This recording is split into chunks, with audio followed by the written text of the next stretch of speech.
ქამადი და გოლდსმიტი იწყებს ერთად თანამშრომლობას. ჩემი მთავარი იდეა არის კიდევ ქამადის შექმნის და წარმოების დროს, რომ აი ჩვენ ასეთი გამჭირვალე და transparent გვექნება ქართული თეთრი სიმინდი გამოყენებული. გამოხთვის დროს არომატები რო არ დავკარგოთ, კლასიკური ფოცთილი მეტად აქვს არომატები შენარჩუნებული, მეტად აქვს სხეული შენარჩუნებული. გაუშვათ საექსპერიმენტო ექს ჭაჭის კასრში. შესაბამისად, ვისკის მოყვარულისთვის ასეთი პროდუქცია გაცილებით საინტერესო იქნება. მოგესალმებით, მეგობრებო, მე ვარ თეიმურას ვაშაყმაძე, ჩემთან ერთად არის ერეკლე შავიშვილი. თქვენ უყურებთ ქამადის არხს და ჩვენ ვიმყოფებით Goldsmith დისტილერიაში. რატომ ვიმყოფებით აქ? იმიტომ რომ ქამადი და Goldsmith იწყებს ერთად თანამშრომლობას. დიახ, ჩვენ ვართ Goldsmith-ის დისტილერიაში, ქამადი და Goldsmith დღეიდან იწყებს თანამშრომლობას. ჩვენ დაგათვალიერებინებთ დღეს ჩვენს დისტილერიას, აგიხსნის წარმოების პროცესს და გაგაცნობთ ჩვენს სამომავლო გეგმებს. კარგი, მაშინ დავიწყოთ, მოდი ტურით დავიწყოთ. ნახოთ აბა როგორია დისტილერია. ეს არის ჩვენი დისტილერია, რომელიც ჯერჯერობით ისევ მოწყობის და ამშენებლობის ეტაპზეა, თუმცა ამის მიუხედავად წარმოების პროცესი აქ არ ჩერდება, არ გვაქვს ამის ფუფუნება რომ დავისვენოთ. ვაწარმოებთ სხვადასხვა სახის პროდუქტს, კონკრეტულად დღეს აქ იმისთვის ვართ, რომ გაგაცნოთ რა გეგმები აქვს Goldsmith-ს და ქამადს, რა პროდუქცია უნდა ვაწარმოოთ, რა წარმოების ეტაპებს და მეთოდებს გაივლის და როგორ იქნება საბოლოო წარმოებული ქამადი ის პროდუქცია, რომელიც მოვა თქვენამდე და დარწმუნებული ვარ, რომ ძალიან შეგიყვარდებათ ყველას. ეს არის Goldsmith-ის პირველი სივრცე, თავიდან იყო მხოლოდ აი ეს სივრცე, რასაც აქ ხედავთ, რომელიც ავაშენეთ მე და ჩემმა მეგობრებმა. აქ დაიწყო Goldsmith-ის ისტორია და Goldsmith-ის პროდუქციის ისტორია.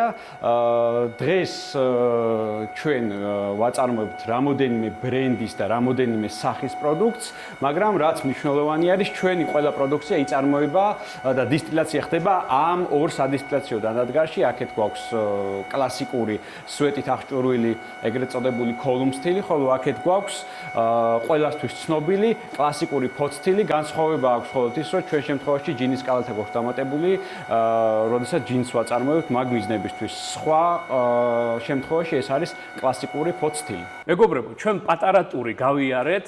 მოდით ახლა ეტაპობრივად გავიაროთ, რითი იწყება ქამადი და ერეკლე. აბა ნედლეული, რაც არის ყველაზე მთავარი, ჩვენ გვექნება თეთრი ქართული სიმინდი და მარტო ქართული სიმინდი არა. როგორი მასშტაბი გვექნება ჩვენ?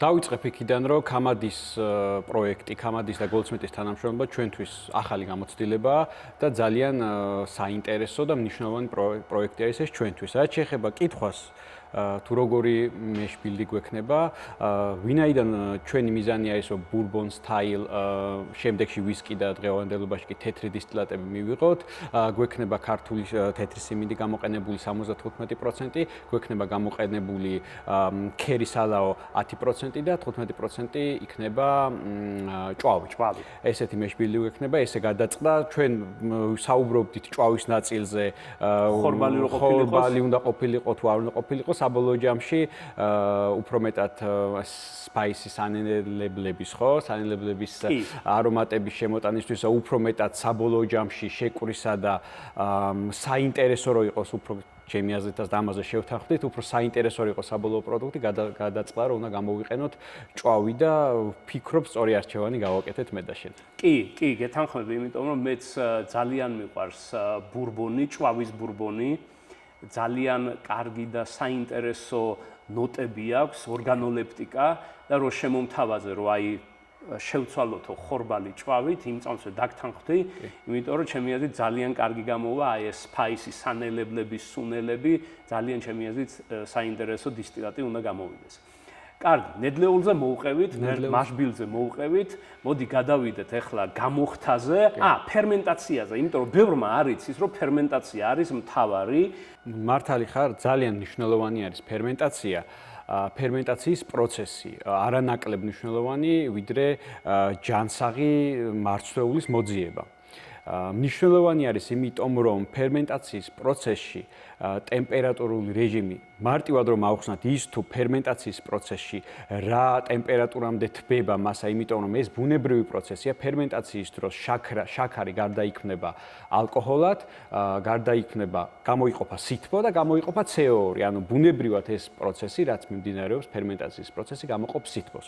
თუ ფერმენტაციის დროს ტემპერატურა გასცდა რაღაც ზღვარს, ამ შემთხვევაში ხდება არომატების რღვევა, მათი შლა, მიღებული ფერმენტირებული მასა შემდეგ რომელიც გამოიხდება, უკვე ვერ აკმაყოფილებს დაუშვათ მოლოდინებს, არ ამართლებს მოლოდინებს და ამის მიზეზი არ არის არც პირველადი ნედლეული, არც გამოხდის პროცესში რაიმე ნაკლი, არამედ არის ის, რომ ფერმენტაციის დროს დაირღვა ტემპერატურული რეჟიმი. კი, აი ჩემი მთავარი იდეა არის კიდევ ქამადის შექმნის და წარმოების დროს მე როგორც ვისკის ენთუზიასტი ზოგჯერ არ მყოფნის ინფორმაცია და მაინტერესებს სხვადასხვა დისტილერიები როგორ მუშაობს და აი ამ ვიდეოთი მინდა დავიწყო ის ვიდეოების სერიები, რომ აი ჩვენ ასეთი გამჭირვალე და transparent რომ ამბობენ, აი რომ მასბილი გითხარით, ფერმენტაციაც რამდენი ხანი იქნება, მაგასაც გეტყვით. ყველაფერს გეტყვით აბსოლუტურად. კი, ეხლა გადავიდეთ გამოხთაზე.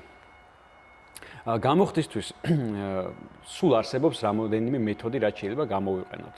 ჩვენ შემთხვევაში არსებობს უწყვეტი ხდის მეთოდი, არსებობს კლასიკური ეგრეთ წოდებული pot still ხდის მეთოდი და არსებობს სვეტით აღჭურვილი ეგრეთ წოდებული column still მეთოდით გამოხდა. ჩვენ შემთხვევაში უწყვეტი ხდის სისტემა ჩვენს დისტილერიაში არ მოიპოვება. ვფიქრობ, რომ არც იყო სასურველი ამისთვის და ვინაიდან ჩვენი მიზანი არ არის single malt-ის და single malt-ის სტილის წარმოება და უფრო ბურბონის სტილისკენ ვართ, შესაბამისად გადავწყვიტე მე, რომ პირველად იხდა ჩატარდება ტრადიციული pot still მეთოდით, ხოლო მეორადი ხდა ჩატარდება სვეტზე, სადაც გაკონტროლებული იქნება თუ რა სიძლიერის ალკოჰოლს ვიღებთ, რაც პირდაპირ არის უკვე მიბმული იმაზე, თუ ჩვენ რა ინტენსივობით მივიღებთ არომატებს. გვაქვს უფრო მაღალი გამოსავლიანობა და უფრო მეტად კონტროლირებადი პროცესი, შესაბამისად მე ვფიქრობ, რომ საწყის ეტაპზე ამ პროდუქტისთვის ხდის ეს მეთოდი არის ყველაზე ეფექტიანი. კი, და რაც თავარია, მინდა ვთქვა, შენ ალბათ უკეთესად იტყვი, აი გამოხთის დროს არომატები რო არ დავკარგოთ, მაქსიმუმ რამდენი პროცენტიანობა იქნება ალკოჰოლის გამოხთის დროს? მე ვფიქრობ, რომ ჩვენ შემთხვევაში არა უმეტეს 85% ალკოჰოლისა იქნება მიღებული 85-დან ზემოთ და განსაკუთრებით კი 90-დან ზემოთ რექტიფიკაციაზე არ არის საუბარი, რა თქმა უნდა. კი, არომატები შენარჩუნებულია, მაგრამ არა ისეთი ინტენსივობით, რომ ვისკის ენთუზიასტს ბოდიში რაღაც თავისი დააკმაყოფილება და მის სტანდარტებში ჩაჯდეს. ასეთი დისტილატები გაცილებით უფრო დაბალი ინტენსივობით გამოირჩევა, მეტად რბილი და მეტად უფრო თხელია, ხოლო ის, რაზეც დასაწყისში ვისაუბრე, შედარებით უფრო მაღალი ინტენსივობით გამოირჩევა, მეტად აქვს არომატები შენარჩუნებული, მეტად აქვს სხეული შენარჩუნებული. შესაბამისად, ვისკის მოყვარულისთვის ასეთი პროდუქცია გაცილებით საინტერესო იქნება. ნუ ეს ყველაფერი თეორიაა და ვფიქრობ, რომ ჩვენი თეორია პრაქტიკაში დადასტურდება. კი, გეთანხმები მაგას. იცი რა მინდა კიდე გითხრა, ჩვენ გადავწყვიტეთ აი ასეთი ძალიან საინტერესო ექსპერიმენტი.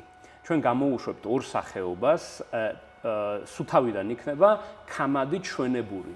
რატომ დავარქვი ჩვენებური? იმიტომ რომ აი ჩვენებური სიმინდი რო იქნება გამოყენებული დისტილატში და ჩვენებური იქნება ორი სახეობის, თეთრი ძაღლი white dogs, აი ამერიკაში ზუსტად უძახიან white dogs ან white whiskies, ეს არის new make-ი და გვექნება 42 გრადუსიანი საბაზისო რელიზი.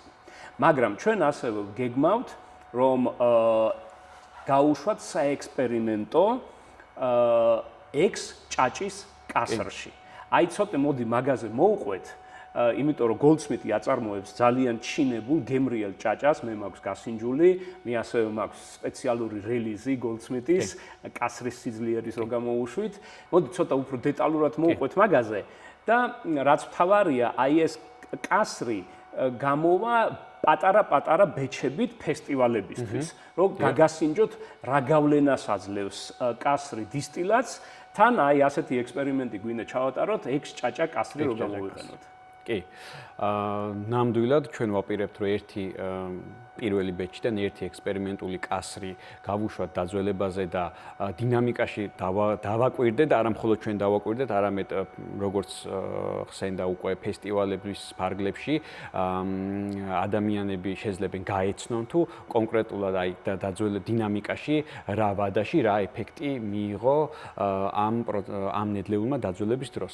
გამოყენებული კასრი აი ზუსტად ის სპეცრელიზი ჭაჭის რომელიც ჩვენ ახსენე ზუსტად მაგის კასრებში გადაწყდა რომ უნდა დაძველდეს ეს იყო განსაკუთრებული ჭაჭა რომელსაც ძალიან დიდი ხნის დაძველების ისტორია ჰქონდა და ძალიან სპეციფიკური დაძველების ისტორია ჰქონდა. უფრო მეტად ეს ამ პროდუქტის დაძველების სქემა წააგავდა ვისკების დაძველების თემას, რადგან გამოიარა ახალი კასრი, შემდეგ გამოიარა უკვე ღვინის კასრი, შემდეგ უკვე ფინიში ჰქონდა ალუბალზე, ალუბლის მერქანზე, ასე ვთქვათ და აი ზუსტად ეს პროდუქტი ბოლოს რომელ კასრშიც ისვენებდა, აი ეს კასრი გახდება უკვე ქამადის პირველი ექსპერიმენტული კასრი. რას ველოდებით რთული სათქმელია, მაგრამ ერთი რამე შეიძლება დაზუსტებით ვთქვათ, რომ რასაც ველოდებით არის ძალიან კარგი. კარგ რამეს ველოდებით. კი, რო არ გამოტოვოთ, რას ველოდებით, გამოიწერეთ ყველა ჩვენი სოციალური ქსელები, როცა ჩვენი პირველი რელიზები უკვე გაყიდვაში ჩაიშვება, რა თქმა უნდა, ჩვენ სოციალურ ქსელებზე ამაზე პოსტებს დავდებთ. აუცილებლად გამოიწერეთ არხი, გამოვყევით ყველა სოციალურ პლატფორმაზე, არ გამოგჩეთ სიახლეები, იმიტომ რომ ძალიან ბევრი საინტერესო სიახლე იქნება როგორც ვისკის მოყვარულისთვის, ასევე იმ ადამიანებისთვის, ვისაც უბრალოდ ტექნიკური ნაწილი აინტერესებს თუ რა როგორ ხდება ქამადში, ასე რომ ყველასთვის საინტერესო კონტენტი შემოგთავაზებთ. მადლობთ რომ უყურებთ ამ არხს. წარმატებები თქვენ და დროებით. დროებით.